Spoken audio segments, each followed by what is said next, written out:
हरे कृष्णा, सभी का स्वागत है आज के इस भगवत गीता के सत्र में।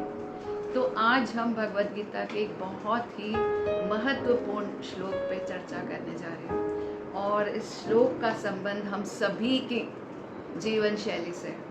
तो आज देखते हैं इस श्लोक को हम कितना समझ पाते हैं और कितना अपने जीवन में इसको हम उतार पाते हैं।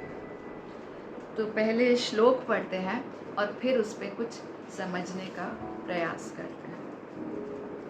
तो सभी लोग मेरे पीछे दोहरा सकते हैं। चौथे अध्याय का 13वां श्लोक हम पढ़ने जा रहे हैं। चातुर्वर्ण्य मया सृष्टम गुण कर्म विभागश तस्य कर्तारमपि मां विधि अकर्तारम् अव्ययम्। प्रकृति के तीनों गुणों और उनसे संबंध कर्म के अनुसार मेरे द्वारा मानव समाज के 4 विभाग रचे गए हैं। यद्यपि मैं इस व्यवस्था का सृष्टा हूँ, किंतु तुम यह जान लो कि मैं इतने पर भी अव्यय अकर्ता हूँ। तो यहाँ पर देखिए, इस श्लोक में वर्ण आश्रम की चर्चा की गई है। भगवान कह रहे हैं कि इस वर्ण आश्रम सिस्टम को मैंने बनाया। तो पहले हम इस श्लोक को, ये जो वर्ण आश्रम सिस्टम क्यों भगवान ने बनाया है, इसके पीछे का जो महत्व है उसको समझते हैं। तो इसको समझेंगे हम अपने पिछले 2 श्लोकों में जो हमने सुना था, उससे इस श्लोक का क्या रिलेशन है, पहले उसको समझते हैं। तो पिछले 2 श्लोकों में हमने क्या सुना था, बताइए। तो पहले 2 श्लोक पढ़ लेते हैं। Let us see what were these 2 shlokas, 11th and 12th। अभी हम 13th श्लोक पढ़ रहे हैं, तो हम 11th श्लोक पढ़ते हैं। ये यथा माम प्रपद्यन्ते तांस तथैव भजाम्यहम् मम वर्तमान अनुवर्तन्ते मनुष्य पार्थ सर्वशः। तो यहाँ भगवान ने बताया कि जो जिस भाव से मेरी शरण ग्रहण करता है, मैं उसी भाव से उसके साथ आदान प्रदान करता हूँ। ये यथा माम प्रपद्यन्ते। तो यहाँ पर भगवान जो है एक भक्त और अपने बीच में एक पर्सनल रिलेशनशिप बता रहे कि व्यक्तिगत रूप से एक एक जीव के साथ, एक एक व्यक्ति के साथ मेरा एक अलग पर्सनल रिलेशन होता है, एक आदान प्रदान हो सकता है। ठीक है। तो इसमें हमने ये भी सुना था कि व्यक्ति जो है किस किस भाव से भगवान के साथ अपना एक रिलेशन बना सकता है। ब्रह्म ज्योति, कई लोग ब्रह्म ज्योति में श्रद्धा रखते हैं, यानी कि ब्रह्मण जिसको बोलते हैं। फिर दूसरे लोग परमात्मा के रूप में हृदय में भगवान के ऊपर ध्यान कर सकते हैं। और तीसरा जो है स्वयं साकार रूप भगवान का जो है, उस पर भगवान के साथ अपना संबंध बना सकते हैं। तो ये हमने सुना था, ये यथा माम प्रपद्यन्ते। फिर उसके बाद हमने जो 12वां श्लोक सुना, 12वां श्लोक क्या था? कांक्षन्त कर्मणा सिद्धिम यजन्त इह देवता क्षिप्रम ही मनुष्य लोके सिद्धिर्भवति कर्मजा।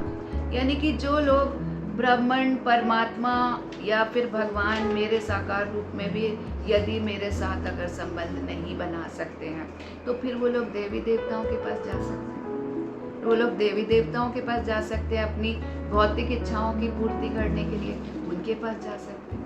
लेकिन अब इस 13वें श्लोक में भगवान बता रहे हैं कि यदि ना तो आप ब्रह्मण, परमात्मा, भगवान या फिर देवी देवताओं, इन किसी भी तरह से आप संबंध नहीं जोड़ना चाहते हो मेरे साथ, आप केवल अपने शारीरिक उस पर, अपने शरीर के निर्वाह के लिए अपना जीवन जी रहे हो। You are just living your life and doing your prescribed duties.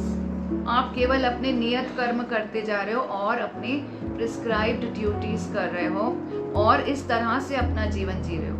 ना तो आप देवी देवताओं में के पास कि मैं श्रद्धा रख रहे हो, ना मेरे पास आ रहे हो, किसी भी मेरे रूप को मान रहे हो, कुछ भी नहीं कर रहे हो, तो फिर उनके लिए क्या है? तो फिर उनके लिए क्या है? उनका उद्धार कैसे होगा? उनका उद्धार कैसे होगा? तो इसीलिए यहाँ पर ये श्लोक बोला है भगवान ने, चातुर्वर्ण्य मया सृष्टम गुण कर्म विभागशः। मैंने 4 वर्णों वाला ये सिस्टम बनाया, ये सिस्टम बनाया और ये गुण और कर्म के ऊपर विभाजित मैंने इसको किया है। ये 4 वर्ण कौन से हैं? कौन से? क्षत्रिय शूद्र। ब्राह्मण, क्षत्रिय, वैश्य और शूद्र, ये 4 वर्ण वाला मैंने ये सिस्टम बनाया। तो एक बार एक छोटा सा इंस्टेंस शेयर करती हूँ। एक बार प्रभुपाद यूएस गए थे, तो वहाँ पर उनकी मुलाकात एक कॉरपोरेट लीडर से हुई और आपस में दोनों ऐसे ही चर्चा कर रहे थे। तो वो जो अमेरिकन था, जो कॉरपोरेट लीडर था, वो प्रभुपाद को बोला, oh you are from India, आप इंडिया से हो, वो ही ना जहाँ पर वो जो है ब्राह्मण शूद्र वगैरह वगैरह चलता रहता है, आप वहाँ से ही हो ना? He was just looking down upon him. तो व्हाट डिड प्रभुपाद से, यस यस वेरी ट्रू, मैं वहीं से ही हूँ, वो भारतवर्ष से हूँ मैं, जहाँ पर ये ब्राह्मण क्षत्रिय वैश्य और शूद्र का सिस्टम चलता है। इसको वर्ण आश्रम कहते हैं, इसको वर्ण आश्रम सिस्टम कहते हैं। पर आपकी कंट्री में क्या चलता है? प्रभुपाद बोले, आपकी कंट्री में क्या चलता है? आपकी कंट्री में तो बड़े बड़े पॉलिसी मेकर्स हैं ना, लीडर्स हैं ना, जो बड़े बड़े पॉलिसीज बनाते हैं। फिर आपकी कंट्री में शायद आई थिंक एग्जीक्यूटिव क्लास भी है जो पॉलिसीज को एग्जीक्यूट करते हैं। फिर आई थिंक आपकी तो इकोनॉमी इतनी सुपर इकोनॉमी है। और फिर वर्किंग प्रोफेशनल्स भी तो हैं।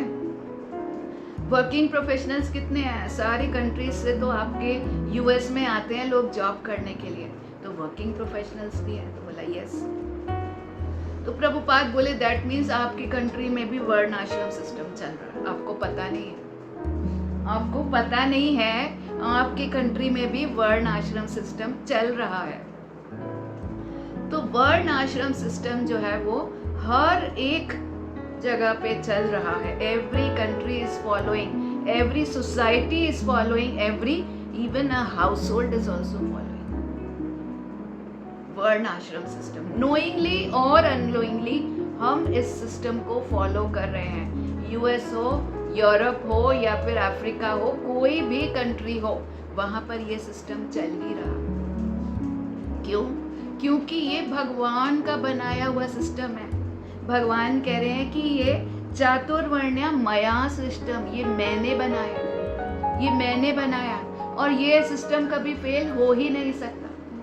भगवान जो है वो अव्ययम है, तो ये सिस्टम भी अव्ययम है, इम्पेरिशेबल है, it can not fail.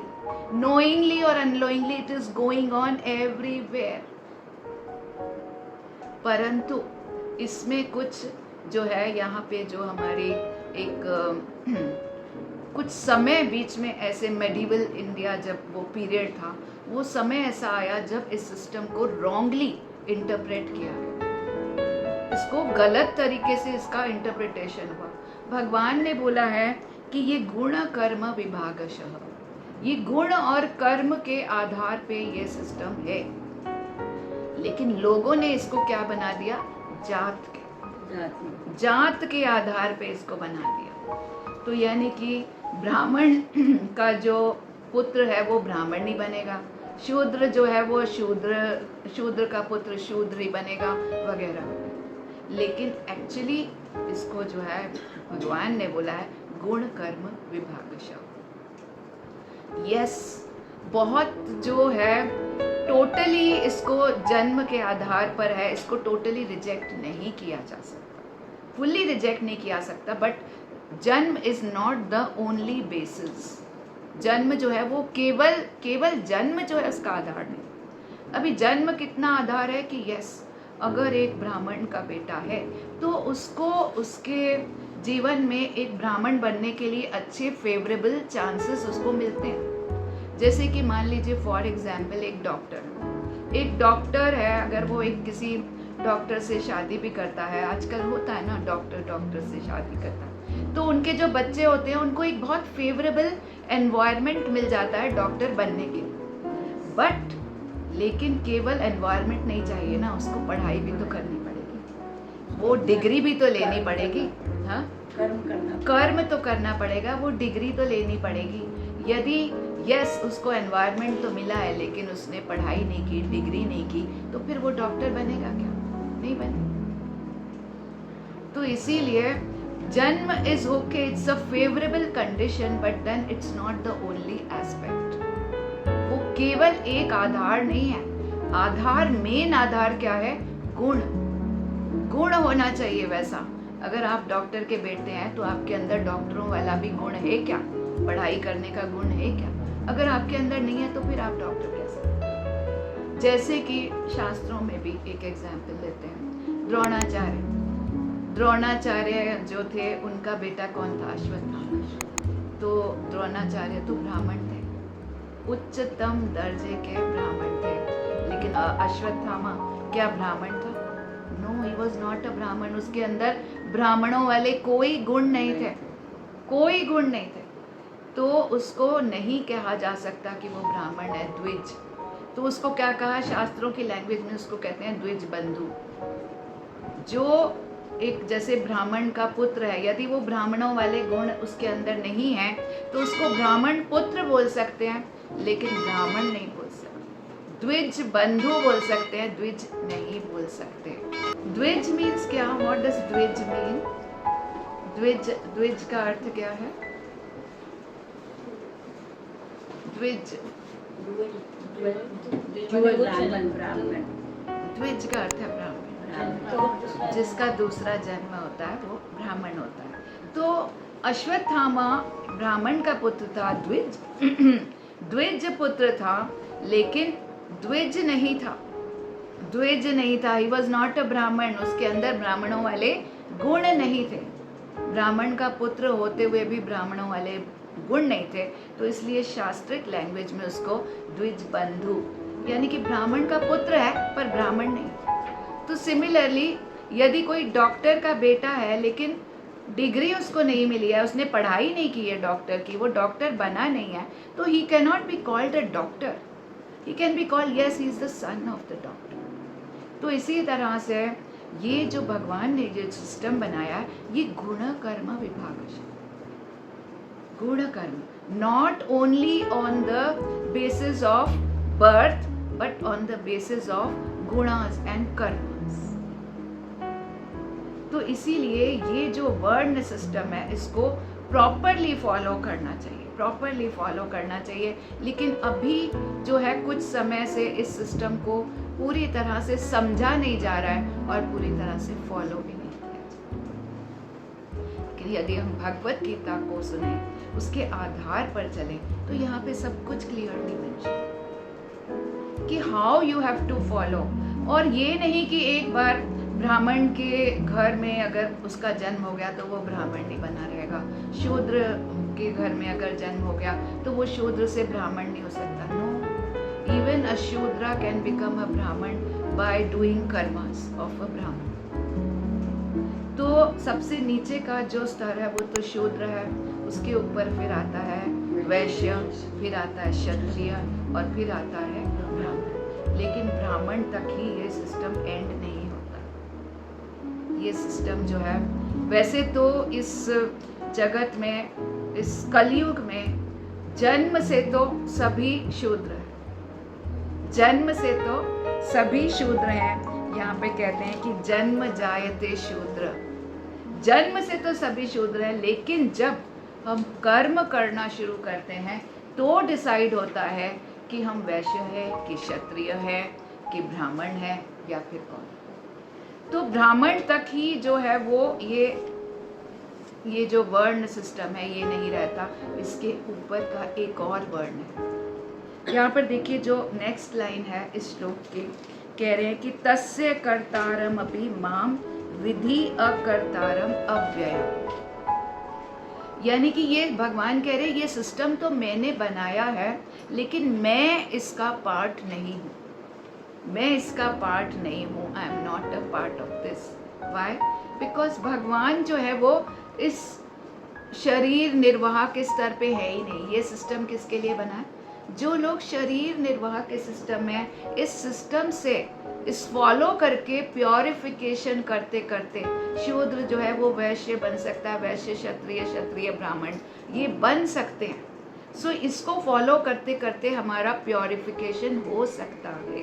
So that is why भगवान ने इस सिस्टम को बनाया। लेकिन भगवान को इस सिस्टम का एक पार्ट होने की कोई आवश्यकता नहीं है। जबकि जब भगवान आए थे यहाँ पे, द्वापर युग में आए थे, इस धरातल पे आए थे, तो उन्होंने सब कुछ बन के दिखाया। उन्होंने एक वैश्य का पुत्र भी बन के दिखाया, गोचारण करके दिखाया, है कि नहीं? नंद बाबा का पुत्र, नंद बाबा कौन थे? वैश्य थे। और फिर उन्होंने एक क्षत्रिय का रोल भी प्ले करके दिखाया। जब वो द्वारका चले गए, राजा का उन्होंने जो है वो कर्तव्य निभाया, तो वो क्षत्रिय बन गए। तो इस तरह से उन्होंने सभी वर्णों का रोल प्ले करके दिखाया। But actually he is away from all this. वो तो क्या है? इस शरीर निर्वाह के स्तर पे है। तो मेरा कहने का मतलब ये है कि जो लोग अभी शरीर निर्वाह के स्तर में हैं, उनके लिए सबसे नीचे का जो वर्ण है वो शूद्र, फिर वैश्य, फिर क्षत्रिय और फिर ब्राह्मण। लेकिन ब्राह्मण से भी ऊपर एक वर्ण है जो है वैष्णव। तो क्योंकि भगवान जो है वो स्वयं कौन है? विष्णु। वैष्णव कौन होता है? विष्णु का भक्त। विष्णु का भक्त। तो जब भगवान स्वयं इस सिस्टम के पार्ट नहीं है, तो उनके जो भक्त हैं वो भी इस सिस्टम से परे, वो भी इस सिस्टम से ऊपर। जब भगवान इस सिस्टम से ऊपर है तो उनके भक्त भी इस सिस्टम से ऊपर। तो सबसे बड़ा जो ऊपर का जो वर्ण है वो ब्राह्मण से भी ऊपर का वर्ण वैष्णव है। अगर आप भगवान की भक्ति में लग जाते हो तो आप ब्राह्मण से भी श्रेष्ठ हो जाते हो। तो फिर आप ब्राह्मण से भी श्रेष्ठ हो जाते हो। क्षत्रिय, वैश्य और शूद्र की तो बात ही जो। तो हमें डिसाइड करना है, हमें ये समझना है कि हमारे अंदर कौन से गुण हैं, हम किस तरह के कर्म कर रहे हैं। यदि हम वैष्णवों वाले हमारे अंदर गुण आ गए हैं, हम वैष्णव वाले कर्म कर गए हैं, तो हम इस पूरे सिस्टम से बाहर, we are away, we are transcendental to the system. Okay, and now we talk about the ashram. तो 4 आश्रमों की चर्चा करते हैं। 4 आश्रम कौन से हैं?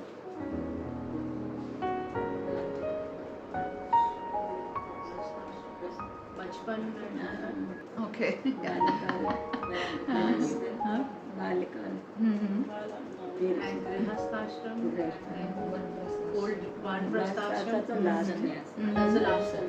and the okay starts with brahmacharya ashram, then grahasth ashram, then vanprasth ashram, and then sannyas ashram. तो यदि देखिए कलयुग में एक सामान्य व्यक्ति की, साधारण व्यक्ति की एज जो है, लाइफ स्पैन जो है वो बताया गया है कि 100 साल जी लेता है। आजकल तो 100 साल बहुत कम लोग जीते हैं, 80-90 में हरि बोल हो ही जाता है। बट मान के चलते हैं कि 100 साल कोई जी लेता है। बाकी के पहले युगों में तो द्वापर युग में तो 1000 साल लाइफ स्पैन था, त्रेता युग में 10,000 साल लाइफ स्पैन था, सतयुग में 1,00,000 साल लाइफ स्पैन था, लेकिन कलयुग में तो अब 100 साल ही रह गया। तो इस लाइफ स्पैन, इस 100 साल का जो लाइफ स्पैन है, इसमें जो फर्स्ट 25 ईयर्स हैं, इसको बोलते हैं ब्रह्मचारी आश्रम। ब्रह्मचारी आश्रम। और जो 25 से लेके 50 की जो उम्र है उसको गृहस्थ आश्रम, और 50 से लेके 75 साल की जो उम्र है उसको वानप्रस्थ आश्रम, और 75 से लेकर जो 100 साल तक की जो उम्र है, जो भी है बाकी का जो भी है, उसको संन्यास आश्रम। तो इन चारों आश्रमों में हमारे क्या कर्तव्य हैं, हमारे क्या कर्तव्य हैं, इसको हमें समझना चाहिए। तो पहला जो ब्रह्मचार्य आश्रम है, 1 से लेके 25 साल उसको बोलते हैं लर्निंग स्टेज। लर्निंग स्टेज तो पहले के टाइम्स में गुरुकुल हुआ करते थे। तो जैसे ही बच्चे, बेटियों को तो नहीं भेजा जाता था, पर बेटों को जैसे ही वो 6-7 साल का, 5-6 साल का होता था, उनको गुरुकुल में भेज दिया जाता था। वहाँ पे गुरु जो है उन्हें सभी प्रकार की शिक्षाएं दिया करते थे, और प्लस उनके साथ साथ गुरु माँ भी हुआ करते थे। गुरु माँ भी जो है बच्चों को अपनी माँ के समान उनको शिक्षा दिया करती थी, कैरेक्टर बिल्डिंग में, उनकी बाकी सारी ग्रोथ में, और उनकी जो भी उनको शिक्षण, जैसी भी ट्रेनिंग की आवश्यकता है, उनको आइडेंटिफाई किया जाता था कि यस, इसमें ये गुण है, ये कर्म है, इसको इस तरह का शिक्षण दिया जाए, तो इस तरह से उनको शिक्षण दिया जाता था। प्लस बहुत ज़्यादा महत्व दिया जाता था उनके कैरेक्टर बिल्डिंग। तो बाय द टाइम 1 से लेके 25 साल की जो उम्र जो जाती थी, उसमें जो है वो व्यक्ति या जो भी बेटा जो होता था, जो गुरुकुल जाते थे, वो पूरी तरह से तैयार होकर के आते थे गृहस्थ जीवन संभालने के लिए, टोटली रेडी। तो लेकिन आजकल तो ऐसा कोई गुरुकुल वाला जो है वो सिस्टम चल ही नहीं रहा है। बच्चा 3-4 साल का, 5 साल का होता है तो उसको बस स्कूल भेज दिया जाता है, और स्कूल में क्या है, बस रटो रटो रटो रटो, तुमको जो है वो फर्स्ट आना है, ये करना है, वो करना है, दुनिया भर के प्रेशर्स उसके ऊपर छोटे बचपन से उसके ऊपर पढ़ाई में डाल दिए जाते हैं, but there is no character building, और कोई भी किसी भी चीज़ पे ध्यान नहीं दिया जाता। तो this is the sad part of our, अभी जो टाइम है वो वैसा पार्ट है। लेकिन ठीक है, इसमें भी हम अगर इसको अच्छे से, अभी क्या हो गया, पूरा का पूरा लोड आ गया है पेरेंट्स के ऊपर। जो गुरुकुल में जाकर के बच्चे सीखते थे, अभी पेरेंट्स को वो रोल प्ले करना चाहिए, वो पेरेंट्स को रोल प्ले करना चाहिए। पहले तो पेरेंट्स को खुद सक्षम होना चाहिए, पहले तो पेरेंट्स को खुद सक्षम होना चाहिए कि वो अपने बच्चों को किस तरह से उनकी अपब्रिंगिंग करें, उनको कैसे जो है उनका लाइफ कैसे बनाए। केवल और केवल बस स्कूल जाओ, ये करो, 2+2 पढ़ो, ये करो, वो करो, नहीं। Character building, who are you. तो along with the material studies, like अगर material studies 75% है, तो at least 25% स्पिरिचुअल नॉलेज भी बच्चों को देनी चाहिए। लेकिन वो हम कब दे पाएंगे, जब हम खुद हमने उसको खुद प्राप्त किया। तो बच्चों को at least 25% spiritual knowledge and 75% material knowledge, क्योंकि शरीर निर्वाह तो करना है, इस भौतिक जगत में तो रहना है, तो ये करना चाहिए। और ये जो 1 से लेके 25 साल की जो उम्र है, it should be total a self controlled life, self controlled life. इसमें क्या करना है, हमें हमारे को खुद को जानने का प्रयास करना है, हु वी आर। लेकिन आजकल क्या होता है, by the time child or a girl or a boy, he reaches the age of 16, 17, जो भी टीन एज में आ जाता है, तो क्या हो जाता है, एक अलग तरह के लाइफ स्टाइल में चला जाता है। Sometimes you know this live in, ये जो रिलेशनशिप्स हैं इसमें भी पड़ जाते हैं, and what not they are doing. So they do not exactly spend their time in knowing their own selves. जब तक हम एक समय तक अपने आप के लिए जीवन नहीं जिएंगे, अपने आप को नहीं पहचानेंगे, तो जो आने वाला हमारा आश्रम होगा, जो गृहस्थ आश्रम होगा, जिसमें एक और पार्टनर हमारे साथ जुड़ने वाला है, हम उसको कैसे पहचान पाएंगे? हाउ विल वी नो हर और हिम, द स्पाउस, राइट और रॉन्ग? तो इसीलिए क्या होता है आजकल, क्यों ऐसा हो रहा है, क्योंकि बिना कुछ पहला फर्स्ट जो लर्निंग स्टेज को हम प्रॉपरली ले नहीं रहे, और इमीडिएटली घुस जा रहे हैं गृहस्थ आश्रम में, और गृहस्थ आश्रम को हम प्रॉपरली चला ही नहीं पा रहे। देयर इज़ ऑलवेज, पहले तो गृहस्थ आश्रम में घुस तो जाते हैं आई लव यू करके, लेकिन बाद में क्या होता है, बाद में क्या होता है, no I hate you, I hate you, I hate you. Yes, because we don't know each other. हम एक दूसरे को समझ ही नहीं पाते। हमने तो खुद को ही नहीं समझा, तो हम दूसरे को क्या समझेंगे, क्या समझेंगे। तो बेस्ट गृहस्थ वो होता है जिसने ये ब्रह्मचार्य आश्रम से गुजर करके गृहस्थ में आया। बेस्ट गृहस्थ वो होता है। तो आप देखिए जो इस्कॉन में जो ब्रह्मचार्य आश्रम में जो लोग जाते हैं, उसके बाद they have a choice, either you can go directly, you can become अ सन्यासी फॉर लाइफ टाइम, और may be you can also follow गृहस्थ आश्रम। तो जब वो ब्रह्मचारी आश्रम को अच्छे से पूरा कर लेता है, तो वो गृहस्थ आश्रम को भी बहुत अच्छे से निभाता है।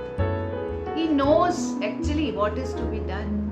उसका लक्ष्य क्या है, गृहस्थ आश्रम का उद्देश्य क्या है, कैसे उसको फॉलो करना है, बच्चों को कैसे संस्कार देने, एवरीथिंग इज प्रिपेयर्ड। ब्रह्मचार्य आश्रम में उसकी प्रेपरेशन पूरी तरह से हो चुकी है। So Brahmacharya ashram is a learning stage and Grihastha ashram is a earning stage, earning stage. But then ये जो लर्निंग स्टेज है, ये प्रेपरेशन की स्टेज भी है, और जो गृहस्थ आश्रम है, ये practising stage. It is a practice. You have learned something, now you can practise. But without learning how can you practise? That is why these ये जो गृहस्थ आश्रम है, ये अनसक्सेसफुल होते जा रहे हैं। So many cases of divorces. Why? Because learning stage ही नहीं हुई प्रॉपरली, तो अर्निंग स्टेज कहाँ से?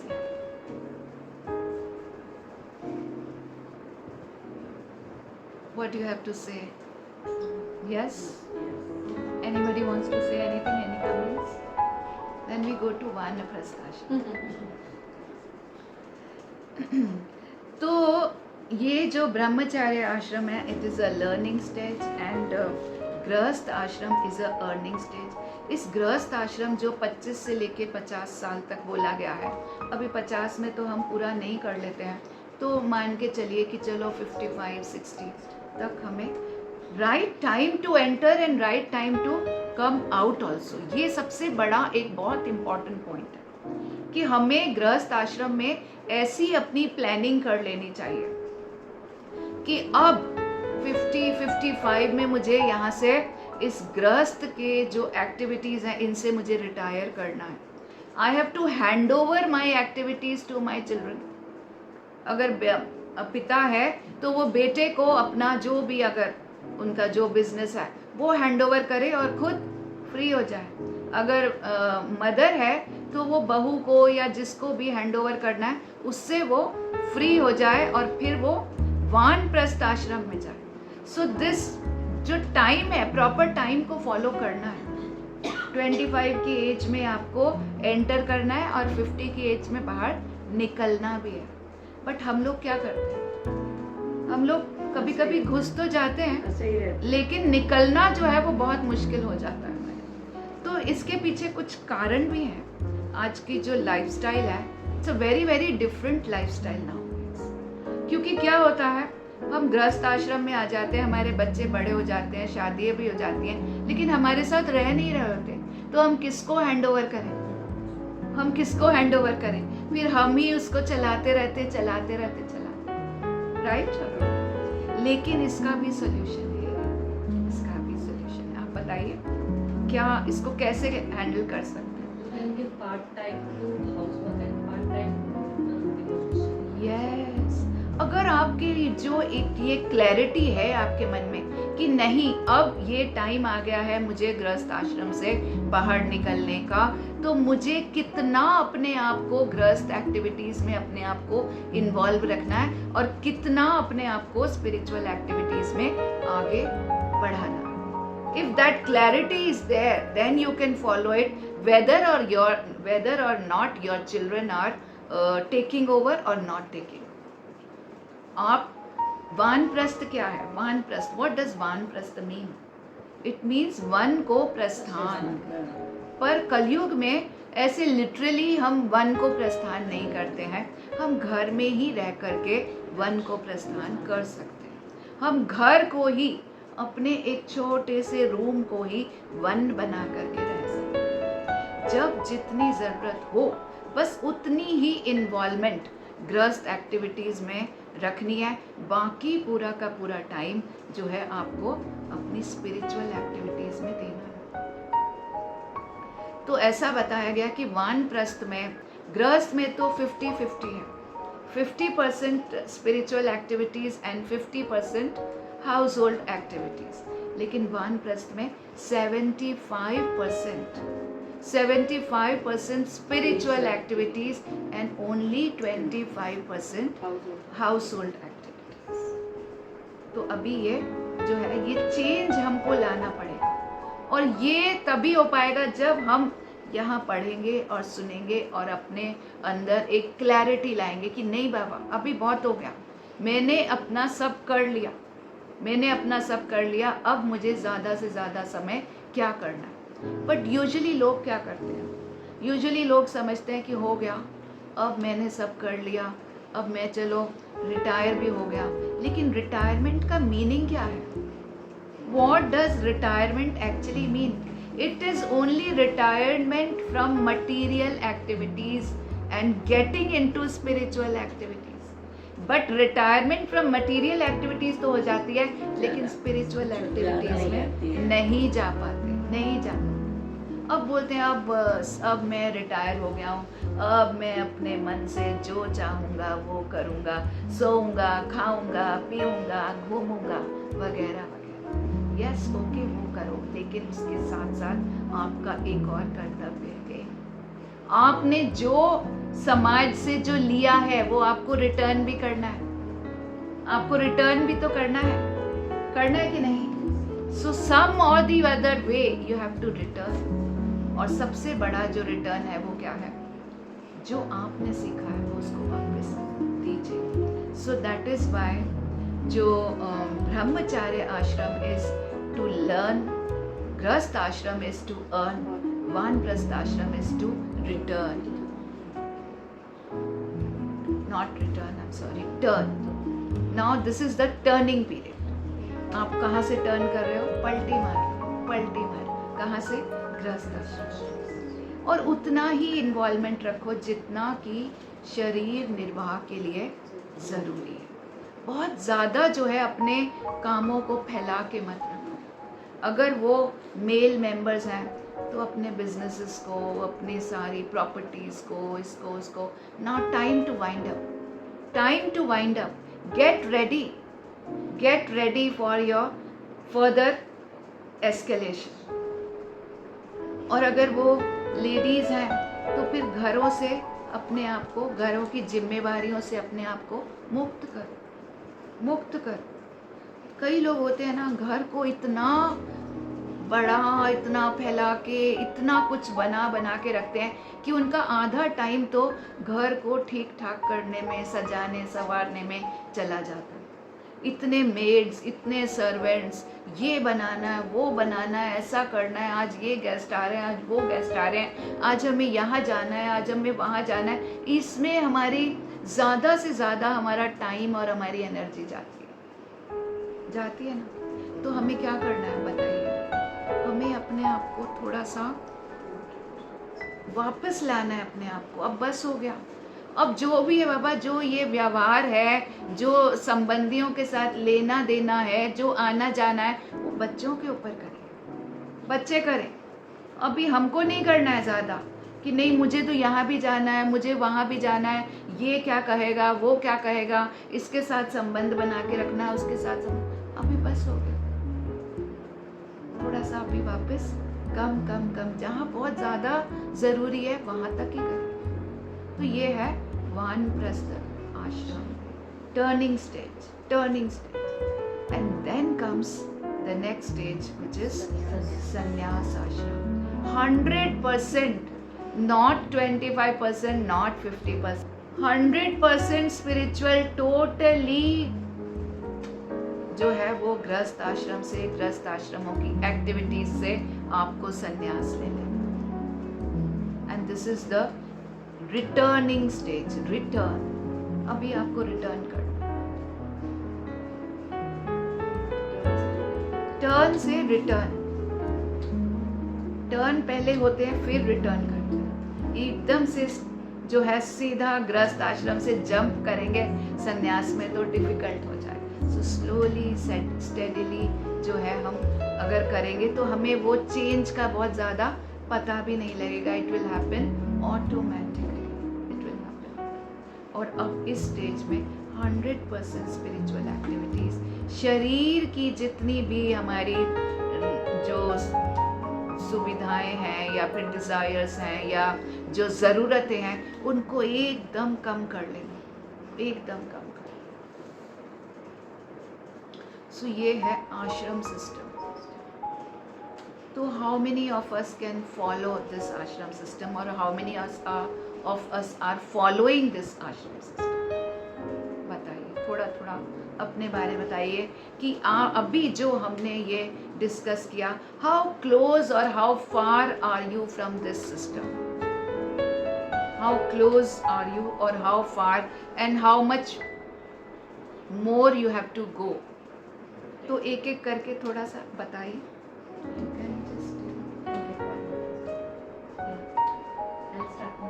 या यू स्टार्ट, बट आपको Auntie, I'll record it. हाँ Auntie is fully devotional now. हाँ, Auntie, आप बताइए। आप बताइए। मैं अपने खुद को ना सामान घर का कम कर रही हूँ। थोड़ा सा आप जोर से बोलेंगे प्लीज, थोड़ा सा। मैं अपने घर खुद के लिए अपने घर का सामान कम कर रही हूँ और Okay. कम करना चाहती हूँ, हाँ, जिससे मैं इसमें साफ सफाई इसमें अपनी बेची नहीं रहूँ। ओके, थोड़ा कुदरत ने ही मुझे कर दिया है हाँ, कि मैं सबसे दूर ही होती जा रही हूँ, ओके, क्योंकि मैं अब चल फिर नहीं सकती, किधर जा नहीं सकती, आ नहीं सकती, हाँ, तो वो कुदरत ने अपने आप ही कर दिया है। वेरी नाइस, बहुत अच्छा, बहुत तो अच्छा। इसी तरह अगर हम भगवान में थोड़ा ध्यान लगाए रहेंगे तो ईश्वर ही हमें कम कर देगा सब चीज़ों से। Okay. उसमें हमें ज़्यादा करने की जरूरत नहीं पड़ेगी। Very nice.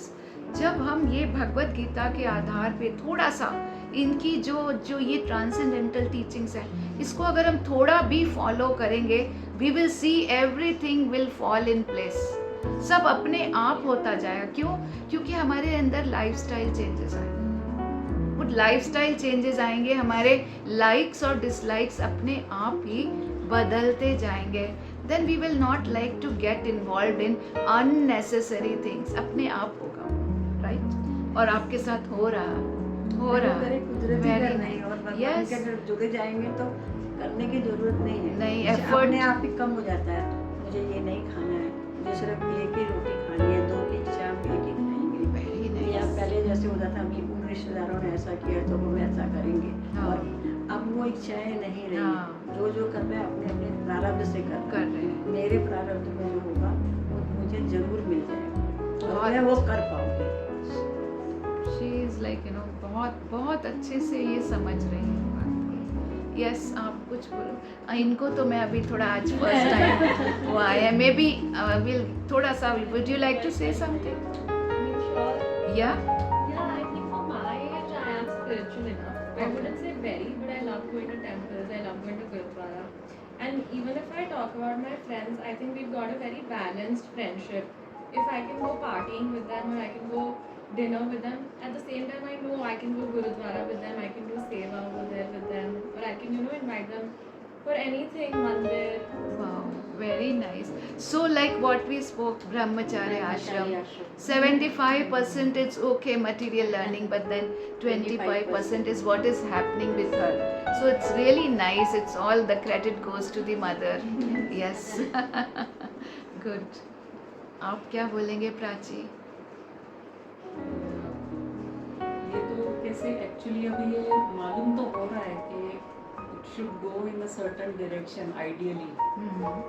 हाँ, आप मुझे थोड़ा सा सभी लोग ये भी बताइए कि यस अभी मैं कहाँ हूँ, I am at what, frankly honestly you can say कि अभी जो हमने सुना उसके बेसिस पे where do I stand and where do I really need to go further.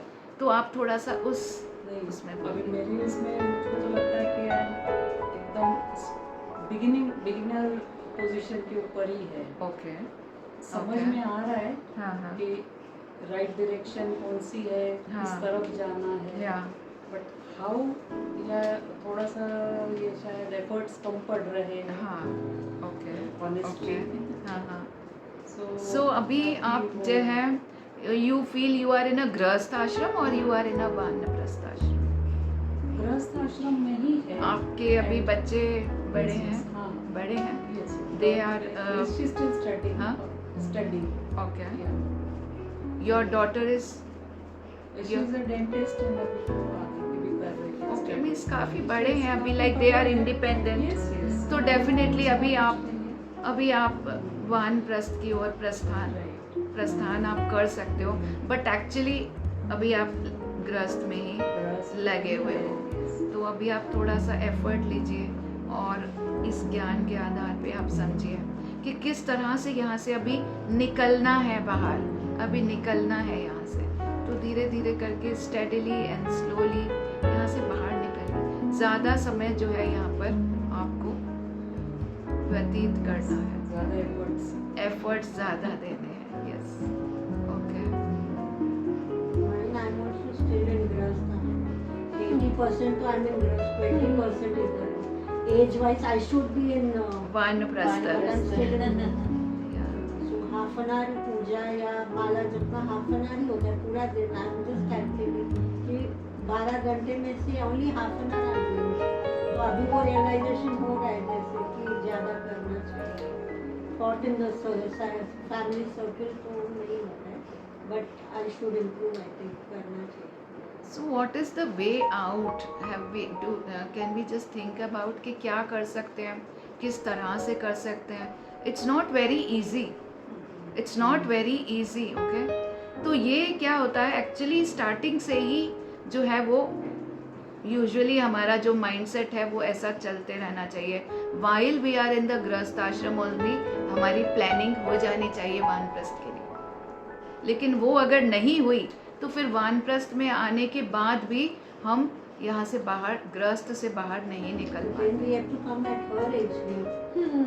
Actually that is why we are saying, अभी हम realize अभी कर रहे हैं. तभी तो हम बोल रहे हैं ना कि even at her stage, at the stage of ब्रह्मचार्य आश्रम also 25% तो स्पिरिचुअल नॉलेज होनी ही चाहिए. अदरवाइज गृहस्थ आश्रम में 50-50 नहीं होगी. अगर नहीं तो फिर वो वानप्रस्थ में 75-25 नहीं होगी. जब वो ऐसे चलेगा, इन प्रोग्रेशन चलेगा, तभी हो पाएगा. नहीं तो नहीं हो पाएगा. नहीं तो फिर हमें बहुत एफर्ट डालने पड़ेंगे. अभी हम ऐसा नहीं सोच सकते कि ओके ठीक है मेरा तो वो टाइम निकल गया, अब जैसा है मैं वैसा ही करते रहती हूँ. No, it's not that also. अगर हम थोड़ा सा एफर्ट डालें, थोड़ा और एसोसिएशन ले लें, थोड़ा और बात को समझें, तो maybe at this stage also we can come out. पर हमें करना क्या होगा? हमें ये जो अननेसेसरीली जो हमने फैलाव बना के रखे हैं उनसे बाहर निकलने का एफर्ट तो करना ही पड़ेगा, करना ही पड़ेगा. यहाँ भी जाना है, वहाँ भी जाना है, इसका एसोसिएशन, उसको जब तक हम कम नहीं करेंगे it will not work, it will not. Yes Roshni. माता जी मेरा 50-50 है.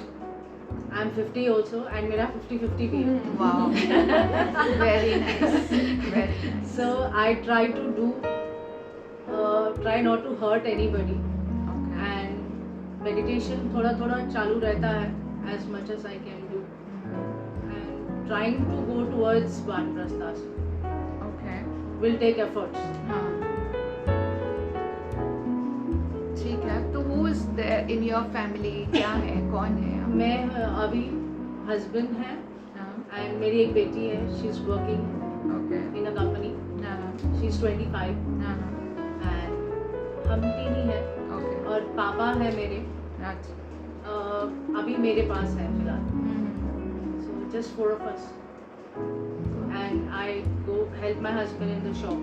या So house bhi I only take care and shop also I help him and whatever time I can take out the best I try to do other things like going to the mandir. I at least twice a month मेरा fix होता है कि जाऊँ मंदिर, कोई भी मंदिर. I always every week तो हम लोग जाते ही हैं but then I take efforts to do little more better than what I can. what else can I Okay. do, Mataji? What else you can do is अभी से आपकी आगे के लिए प्लानिंग शुरू हो जानी चाहिए कि अब जो आने वाले जो बाकी नेक्स्ट जो 5 years होंगे या 10 years होंगे उसको मैं कैसे प्लान करूँगी, कैसे will I just continue to going to the shop, looking after the house. बच्चे, अभी आपकी बेटी है, she should get married now, वो अपने रिस्पॉन्सिबिलिटीज़ उसको खुद लेनी चाहिए. If not married at least she should take her responsibility. हम कब तक उनको जो है वो संभालते रहेंगे, हम कब तक करेंगे. एक एज तक हमारी ड्यूटी बनती है कि उनको हमने बड़ा किया, उनको इंडिपेंडेंट बना दिया. अब तुम्हारा जानो, either you get married and take care of yourself और अदरवाइज ऑल्सो. आजकल बच्चे शादी नहीं करना चाहते तो ठीक है, now you take care. Like for instance my daughter is 37 and she is not getting married. Okay, but now she lives on her own. वो अपना खुद से रहती है, बेंगलोर में रहती है और मेरे हिसाब से मेरे को ऐसा लगता है उसकी शादी हो गई, मैंने करवा दी है, बस मैंने करवा दी है या हो गई है, whatever. So I am not like मेरे ऊपर उसका कोई भार नहीं है, मैं अपना फुल अपने आप को दे सकती हूँ. Mataji, but she stays in another city. लेकिन हमारे साथ मतलब my daughter is working here only. No that's fine, but अगर आपके साथ भी रह रही है तो आपको अपने उसके भारों से अपने आप को मुक्त करना है, वो तो है करना She है. helps me हमको most of जो the है while. उनकी रिस्पॉन्सिबिलिटीज को लेकर के अपना पूरा का पूरा टाइम और एनर्जी अब उसमें नहीं लगाना है. दैट्स अभी हमारा हो गया. हमारी ड्यूटी तब तक ही है जब तक हम उनको पाल पोस के बड़ा करके इंडिपेंडेंट कर दें. लेकिन आजकल क्या हो गया है, they are working so much. जितना उनको जितने घंटे काम करना चाहिए उससे कहीं ज़्यादा घंटे वो काम करे तो उनके पास कोई टाइम एनर्जी नहीं रह जाती है कि वो आकर के अपना खुद का घर का भी करें. तो फिर माँ क्या बोलती है, ओके ठीक है, मैं ही कर देती हूँ, मैं ही उसके लिए बना देती हूँ, मैं उसके लिए रेडी कर देती हूँ, वो आएगी थकी थकी आएगी, क्या खाएगी. तो हम ये काम अपने ऊपर ले लेते हैं, लेकिन actually I am telling you इतना हमको नहीं करना, इतना नहीं करना. We don't actually need to do so much. अभी तो तुम्हारा देखो, कम घंटे काम करो, क्या ज़रूरत है 10-10 12-12 घंटे. अगर तुम घर का अपना नहीं देख सकते हो तो तुम्हारा खुद जानो. मैं कुछ मतलब ऐसा नहीं कह रही हूँ कि घरों में जो है वो कुछ कलेश हो या कुछ ऐसा हो, है ना. कई लोग ऐसा सोच सकते हैं कि ये माता जी हमको क्या शिक्षा दे रही है. हाँ, हमारे तो घरों में जो है वो फूट पड़ जाएगी. But actually this is the only way out. कभी कभी हमें खुद के लिए भी जीवन जीना है. एक टाइम के बाद हमें खुद के लिए भी जीना है. Then we have to come out. और ये नहीं तो हम लगे ही रहेंगे. कल को मान लीजिए वो शादी करती है और फिर भी कई बार होता है ना कि बेटी और दामाद भी हमारे साथ ही रह रहे हैं, फिर उनके बच्चे हो गए, अब उनके बच्चों को भी हम ही संभाल रहे हैं. तो फिर हमारा वानप्रस्थ आश्रम कहाँ गया, कहाँ गया, वेयर डिड इट गो. तो अभी से हमें स्ट्रिक्ट हो जाना है, अपनी से हमें प्लानिंग कर लेनी है. नो, बस यही टाइम है और इतने टाइम तक मुझे अपना फाइनेंशियल कंडीशन अच्छे से अपने आप को सिक्योर कर लेना है. By the age I reach 50-55 मेरे पास इनफ होना चाहिए कि मुझे कुछ और काम ना करना पड़े. मुझे केवल और केवल अपनी जो मेरा डेस्टिनेशन है उसके ओर ही आगे बढ़ते जाना. तो अभी से वो प्लानिंग शुरू हो जानी चाहिए. ये नहीं कि आज जो हम गृहस्थ आश्रम में जो कमा रहे हैं बस वो खा के ख़त्म कर दें, वो खा के ख़त्म कर. We have to save enough, we have to save enough ताकि आगे चल कर के हम अगर काम नहीं भी करें तो हमारे पास इतना हो कि हम अपना टाइम एनर्जी पूरी तरह से अपनी स्पिरिचुअल एक्टिविटीज़ में दे पाए, सेवा में. So this is the planning stage now. अभी आगे के लिए ब्रह्मचार्य ashram is the planning for गृहस्था and गृहस्था is the planning for वानप्रस्थ. तो अभी से आपका माइंड जो है वो चलना शुरू हो जाना चाहिए. अभी नहीं कि अभी तो मैं करते जा रही हूँ, बाद में देख बाद में कभी नहीं होगा. Just like what she is saying, नहीं होगा. बहुत एफर्ट डालने पड़ेंगे फिर, बहुत. Yes Soma. She is studying at Chennai. Okay. One is doing BBA at Bombay. हाँ. And husband is working at Dawn. Okay. So we four at different places. तो जब जिसको जरूरत होती है I have to rush there. तो कई बार मैं वहाँ बैठ के देखती हूँ कि क्लास है, बट मैं नहीं आ सकती. Then I feel कि ये मेरी responsibilities अभी बहुत important है. So 3-4 years मुझे लगता है till the time they'll achieve some career. इनकी तरफ इनको मेरी बहुत ज़रूरत है. Then I make myself understand कि नहीं मैं आगे कर लूँगी, ये सब बहुत टाइम मिल जाएगा, बट अभी 2-3 साल इनको. तो आप अपने आगे की प्लानिंग, अभी देखिए you are in I think 40s, mid 40s में हो, लेकिन you have 5 years in hand. आपके पास 5 years हैं, लेकिन प्लानिंग तो अभी शुरू हो जानी चाहिए. 5 साल के बाद फिर आप ये नहीं बोल सकते मुझे यहाँ भी रश करना है, मुझे वहाँ भी रश करना है, मुझे यहाँ भी rush. No, then it will know. अभी ओके आपको छूट है, लेकिन बाद में जो है वो टाइम चला जाए. ऐसा लगता है कि 3-4 साल में they both will be mature to handle their career opportunities and responsibilities. We don't know exactly what are his plans, है ना. हम अपने प्लान्स बनाते हैं, हम अपने बहुत आगे आगे के प्लान्स बनाते हैं, but actually we don't know what are his plans. So बहुत ज़्यादा भी उस पर हमें ऐसा सोच के डिपेंडेंट होकर के नहीं भी चलना चाहिए. We should do what is right for me now, what is right for me now. So I am in Grast ashram. Am I following 50%? No, I'm not. I'm not. So that means here I'm going wrong. Here I'm going wrong. अगर यहाँ पर ही मैं wrong हो रही हूँ तो आगे चल के मैं रॉन्ग होने की ज़्यादा चांसेस हैं.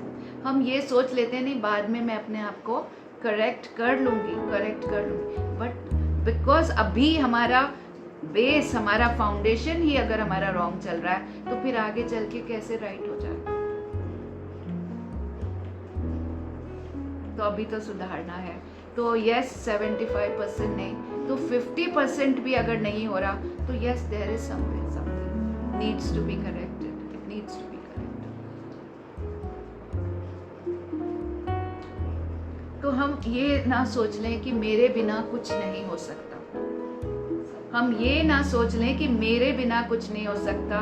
मैं जाऊंगी तो फिर मेरा पति को मैं हेल्प कर सकती हूँ, मैं जाऊंगी तो मेरे बेटी को हेल्प कर सकती हूँ. नो, अभी हो गया ना, अभी तू संभाल दे, अभी तू तेरा संभाल.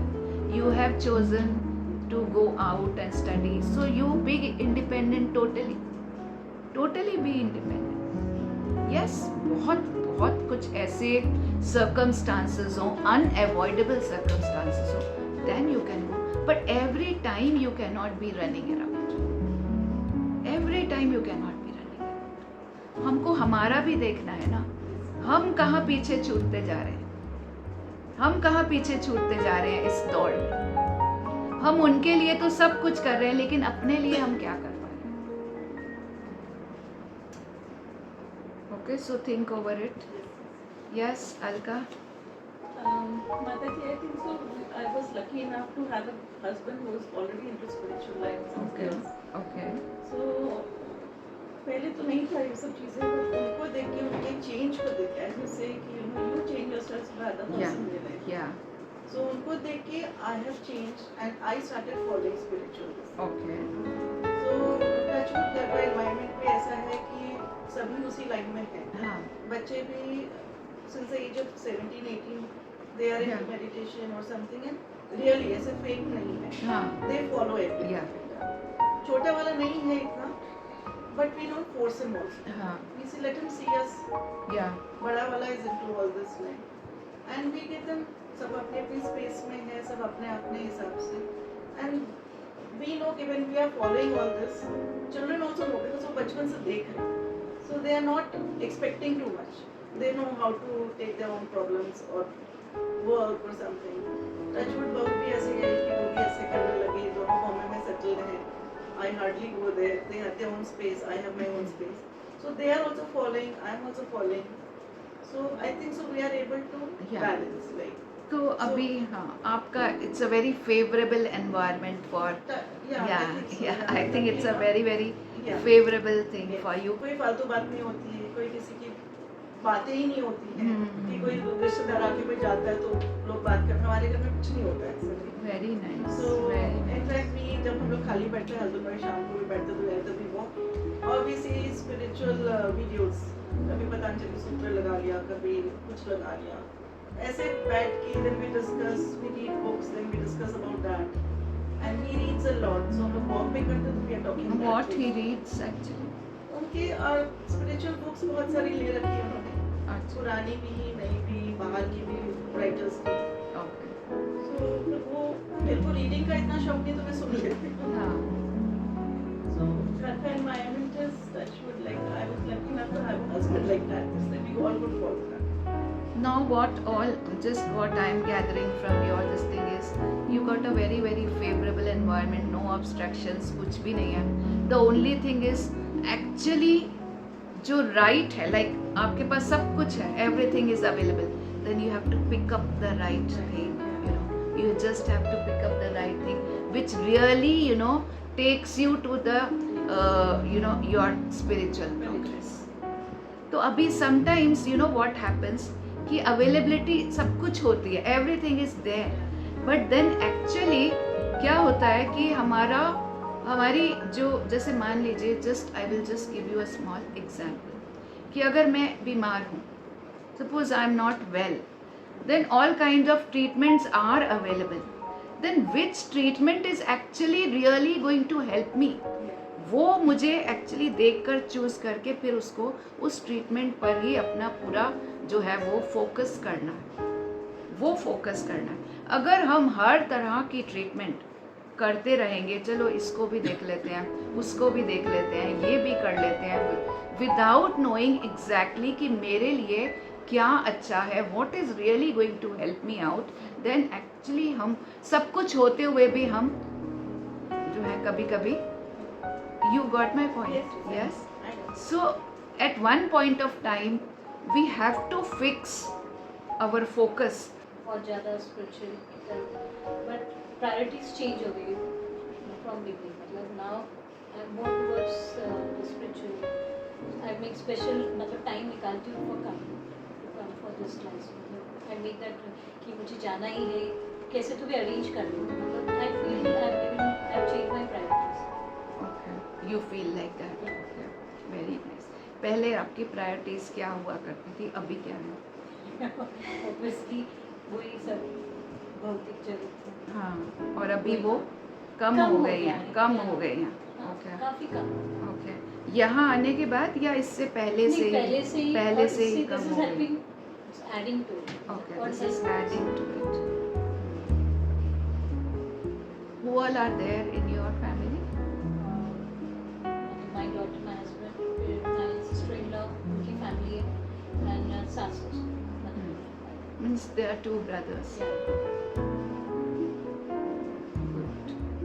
ठीक है, तो do whatever, अभी आपने सब सुन ही लिया है, तो आप देखिए, है ना, हम बड़े से बड़े जगह में रह कर के भी इट इज़ ओनली हमारी जो कॉन्शियसनेस है, हमारा जो माइंडसेट है, कितने लोगों की फैमिली है, कितने लोग हैं, कभी कभी तो हम अकेले भी रहते हैं लेकिन फिर भी हम कुछ नहीं कर पाते, और कभी कभी भीड़ में रहते हुए भी हम अपने आप को अकेले मान करके हम सब कुछ कर पाते हैं. वो ज़्यादा कर पाते हैं माता जी. हाँ, जिनकी फेवरेबल नहीं होती है कंडीशन, वो ज़्यादा स्ट्रगल कर लोग पाते हैं. रहते हैं तो मैं सारा दिन यही करते रहो, थोड़ा भगवान के बजा के बैठते हैं, शांति मिल जाएगी. और जब अकेले होते हैं, टीवी चला लो, टीवी चला लो, हाँ. वो कर लो, थोड़ा टाइम में बैठेंगे. यस. जब ज़्यादा फैमिली हो, मेरा अपना एक्सपीरियंस है, तो हम काम से उठ जाते हैं, उनकी बातों से उठ जाते हैं, चलो भगवान के पास जाते हैं, थोड़ा भगवान से बात कर लेते हैं, समस्या का हल मिल जाएगा. तो मुझे तो लगता है एक्चुअली वहाँ थोड़ी देर बैठो, हमारे दिमाग में उसका हल आ जाता है. तो इट डजेंट मैटर कि जॉइंट फैमिली है तो मेरे लिए डिफ़िकल्ट है, इट्स नॉट दैट. थोड़ा किसी की बात से इट दुखी टोटली हो गए, डिपेंड्स वो वाली ऑन बात योर चली गई। Own self. आपका जितना भी रोल प्ले आपको करना है, आपकी जितनी ड्यूटी है वो करिए। उसके बाद भी हमारे पास इनफ टाइम होता है, इनफ टाइम होता है। हमने ये डिस्कस किया था कि 24 घंटे में से अगर हम उनको 3 पार्ट्स में डिवाइड करते हैं, 8 घंटे आप अपने सोने, नहाने, खाने पीने के लिए रखो, 8 घंटे आप अपने भौतिक कामों के लिए रखो। भौतिक मतलब घर चलाना। You are housewife, right? तो 8 घंटे क्या आप घर में काम करते हो? क्या करते हो? किचन में या फिर जो भी है घर की देखभाल, साफ सफाई, उसमें आपके 8 घंटे जाते हैं? नहीं जाते, नहीं जाते। आजकल 2-3 घंटे में सारा काम हो जाता है, सब हो जाता है।